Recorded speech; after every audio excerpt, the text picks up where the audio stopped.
Hello, dear Maharaj. Can I ask you just several questions to you now? Of course, I would be happy. Thank you. So the first one is why it is so important to study Vedic culture. What's the benefit of it? In the Gospel it is said, and you shall know the truth, and the truth will make you free. Everyone is in ignorance, in lack of knowledge. And Vedic knowledge is the most ancient and the greatest body of knowledge that we, human beings, we have at our disposal. So by studying Vedic literature, one can have access to very, very deep understanding of what is the real nature of the self.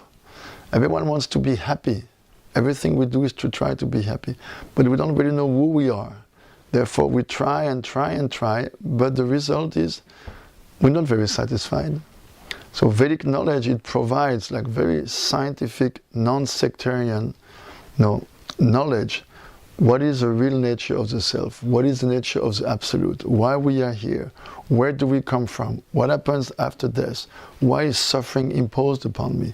So this knowledge is not available in any tradition, except in some kind of religious tradition, but usually it has like a very dogmatic flavor to it, and therefore many people are not attracted, or rather they feel some aversion towards it. The second question is that a lot of people, they are looking for pleasures like dancing in clubs, using drugs, drinking alcohol, have some sex problems, yes, different. And so the question is, why for a person, for a newbie, to give up all these bad habits? Why? What's the reason for that? We are not at all against the principle of pleasure. No, Vedic culture doesn't propose like any kind of atrophy of emotions or feelings or any negation. Actually, we are completely for the principle of pleasure, but we propose that those material pleasures, they don't really make the people happy. The proof is that the more they drink, the more they want to drink. The more they have sex, the more they want to have sex. The more they take drugs, the more they have addiction to it. But at the same time, you cannot give up the natural search for happiness. The soul by nature is happy. It's like an intrinsic quality of the soul.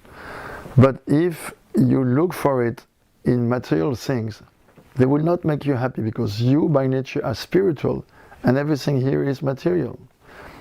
Everything we find in this world is under the time factor. It means if the source of your satisfaction is material, it's only a matter of time before it stops. And nobody likes when the party is over, right? People dance in a discotheque, and when it's like 4 o'clock in the morning, they close and the music suddenly stops. Oh, everyone, why, Pachimu, isn't it? Because we have, as souls, the natural tendency and desire to be happy forever. This is the nature of the soul. Eternity, knowledge, and bliss, happiness.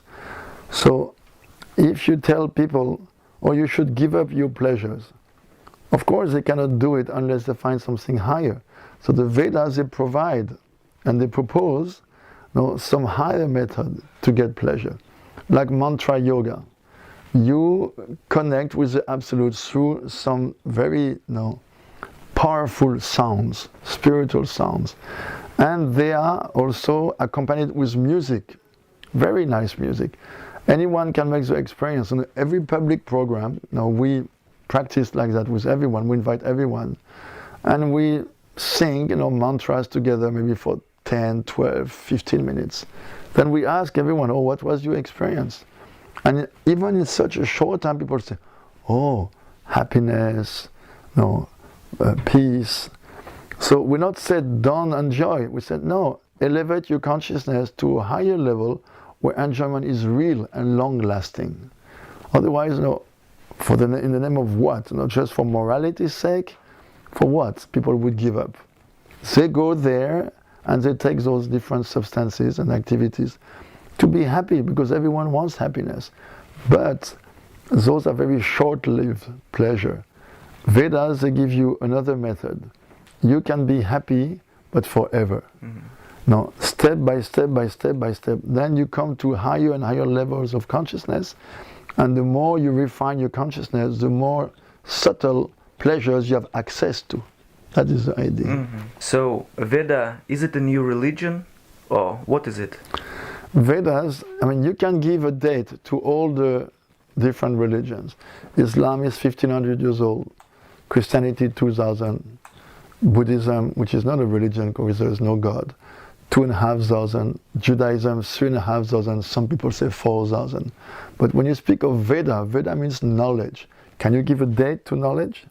But if really we want to give a date, according to the Vedas themselves, they were spoken at the beginning of mankind, of creation.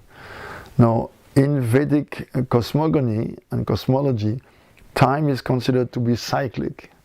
So, according to the Vedas themselves, now we exist within cyclic time, a cycle within a bigger cycle, within a bigger one. So almost the biggest cycle is considered the lifetime of Lord Brahma, the first created being. He lives for 311 trillion years, 40 billion years. And now we are at half of his life. So we're speaking about 155.5 trillion years. That's, how old is the Vedic culture. So it is not a religion. Of course there is a very important spiritual aspect, the most important, because Vedas teach we are spiritual by essence, and we have a body. Usually in the West they say, no, we have a soul. If you say you have a soul, it means you are the body who has a soul. But the Vedas right from the beginning, like if you take Bhagavad Gita, one of the most classic texts, you could say it's like the Indian Bible. No, it says right from the second chapter, no, you are not the body, you are the soul, and you have a body, not the opposite. You are the soul, that is your real identity. And this spiritual knowledge is very important to make us understand, if I am soul, what makes a soul happy? If I was the body, I should be very happy. Everyone should be in ecstasy, because our modern society especially provides every kind of, pleasures for the body. If we were the body, we should always be, purely happy. But we see the more people enjoy those so-called pleasure, the less happy they are. The more they become addicted, what was at the beginning a pleasure becomes a need. It's like a devouring monster, like if you take drugs, for instance, or alcohol, or even cigarette. You start like something like for fun or something, and then you end up with a devouring monster who doesn't give you any peace. And all that in the name of happiness. I mean, I saw the other day some video when I was in Mexico of young people taking this new drug on the market, like crocodile. And I was thinking, oh my God, those poor people just trying to get some satisfaction, and they completely ruin their lives. Just because of ignorance, just because of lack of knowledge. When we say ignorance, we don't mean that they're stupid. When they lack knowledge, they don't know. And therefore they take all those different things, trying to squeeze some happiness from the material energy. But we are made of spirit, therefore it doesn't correspond to our nature. And therefore we're not really satisfied with them. And I think Augustine used to say, and happy that you don't resist, it becomes a need. Then this need becomes a nature. That nature will give you a destiny. So you are the architect of your own destiny. According to what you do now, you will get the result. Like Lord Jesus Christ said, as you sow, so shall you reap. That's the law of karma and reincarnation right there in a few words. Now this is accepted in all cultures. Only lack of knowledge makes people, look for happiness in all the wrong places. Thank you very much. My pleasure. We'll see you. Thank you.